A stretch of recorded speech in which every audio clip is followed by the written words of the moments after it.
Ekonomi Indonesia dinilai sudah sejalan dengan target pemerintah. Perkembangan ekonomi dalam negeri serta penanganan COVID-19 yang semakin membaik diharapkan mampu memberi sentimen positif dunia usaha. Pemerintah optimistis pemulihan ekonomi Indonesia akan berlanjut di tahun 2021.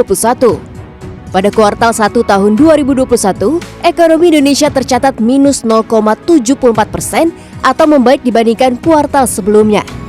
Staf ahli bidang pengeluaran negara Kementerian Keuangan, Kunta Wibawa Desa Nugraha menjelaskan, perkembangan ekonomi dalam negeri mulai menunjukkan sinyal positif yang mendukung pemulihan ekonomi seiring dengan prediksi peningkatan pertumbuhan ekonomi global.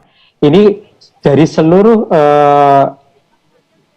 leading indicators, ini menunjukkan bahwa di bulan Januari, Februari masih ada beberapa yang merah, tapi di bulan Maret itu semuanya sudah hijau.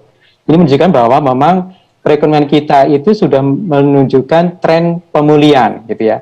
Yang diharapkan nanti di kuartal 2-nya kita akan jauh lebih baik, sehingga nanti di tahun 2021 kita bisa di sekitar antara 4,5 sampai 5,3% dari pertumbuhan ekonomi. Kuartal kedua tahun 2021 pun diprediksi mencapai 7,8% oleh pemerintah seiring perbaikan positif di kuartal pertama tahun ini. Direktur Riset Center of Reform on Economics atau CORE Indonesia, Peter Abdullah menilai pertumbuhan ekonomi pada kuartal kedua 2021 diperkirakan tumbuh positif, namun tak seoptimis proyeksi pemerintah.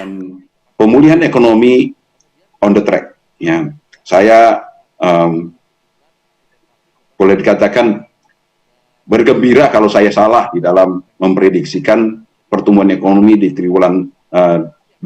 Ya. Kalau seandainya saya salah, justru saya akan sangat gembira, ya. Karena kalau pemerintah yang benar, di mana pertumbuhan ekonomi kita di atas 7%, ya, saya justru akan sangat gembira. Karena sebelumnya Badan Pusat Statistik atau BPS mengumumkan pertumbuhan ekonomi Indonesia masih mengalami kontraksi sebesar minus 7,4% secara tahunan.